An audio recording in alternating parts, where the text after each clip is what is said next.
চীন বিশ্বের বৃহত্তম কার্বন ডাইঅক্সাইড নির্গমনকারী দেশ। সামগ্রিক জলবায়ু ক্ষতিকারক কার্বন ডাইঅক্সাইড নির্গমনের প্রায় ৩০% সেখানকার বাতাসে নিক্ষিপ্ত হয়। চীন আসলে ২০৩০ সালের একটু আগেই কার্বন ডাইঅক্সাইড নির্গমন হ্রাস করতে চেয়েছিল। দেশটির প্রেসিডেন্ট পূর্বের বক্তৃতায় তা বলেছিলেন। আমাদের লক্ষ্য ২০৩০ সালের আগে সর্বোচ্চ কার্বন ডাইঅক্সাইড নির্গমনে পৌঁছানো এবং ২০৬০ সাল থেকে জলবায়ু নিরপেক্ষতা অর্জন করা। কিন্তু এখন বিশেষজ্ঞরা বলছেন যে চীন আগামী বছর থেকে তার কার্বন ডাইঅক্সাইড নির্গমন ক্রমাগত এবং ব্যাপকভাবে হ্রাস করবে। এত তাড়াতাড়ি কি করে তা সম্ভব হলো? কয়েক দশক ধরে চীনের রাজনৈতিক নেতৃত্ব কয়লা ভিত্তিক বিদ্যুৎ কেন্দ্রগুলির ব্যাপক সম্প্রসারণকে উৎসাহিত করেছে।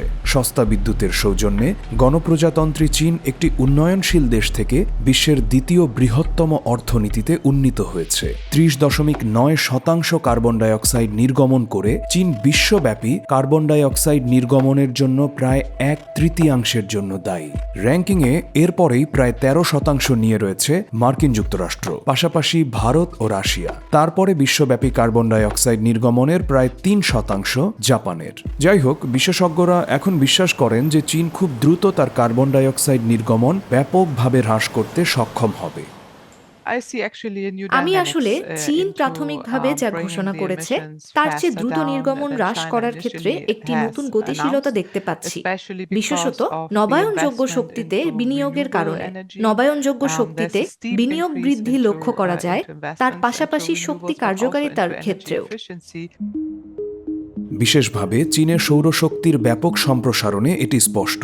দেশটি বিশ্বের বৃহত্তম সৌর প্যানেল উৎপাদক এবং সেগুলি বিশাল আকারে দেশটিতে স্থাপন করা হচ্ছে।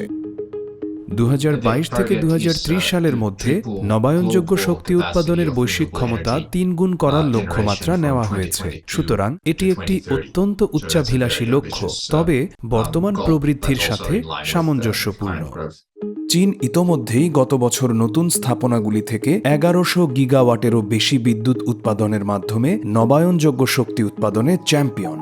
এরপরে আছে মার্কিন যুক্তরাষ্ট্র, ৩৫২ গিগাওয়াট, চীনের সক্ষমতার মাত্র ১/৩। এরপরে ব্রাজিল ও ভারত রয়েছে বহু দূরে। আরও রয়েছে জার্মানি, যা চীনের নবায়নযোগ্য শক্তি উৎপাদন ক্ষমতার প্রায় ১৩% অর্জন করতে সক্ষম। চীনের জলবায়ু নিরপেক্ষ শক্তি নীতি বায়ু শক্তি, পারমাণবিক শক্তি এবং জলবিদ্যুৎ সম্প্রসারণের উপর ভিত্তি করে এবং সবচেয়ে বেশি বৃদ্ধি পেয়েছে সৌরশক্তি।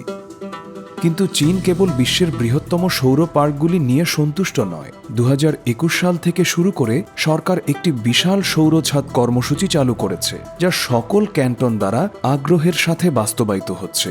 বহু ব্যক্তিগত বাড়ির মালিক এবং পৌর ভবন সৌর প্যানেল পাবে। শুধুমাত্র এই বছরেই ১০০ গিগাওয়াট, যা এক বছরে মার্কিন যুক্তরাষ্ট্র দ্বারা স্থাপিত সংখ্যার চেয়ে বেশি।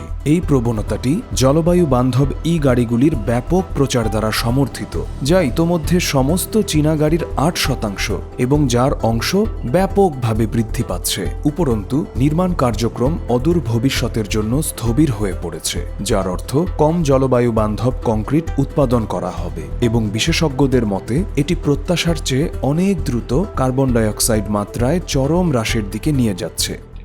বর্তমানে চীনের প্রায় ৭০% বিদ্যুৎ কয়লা থেকে উৎপন্ন হয় এবং ২০৩০ সালের মধ্যে অংশটি ৫০% নিচে নেমে যেতে পারে।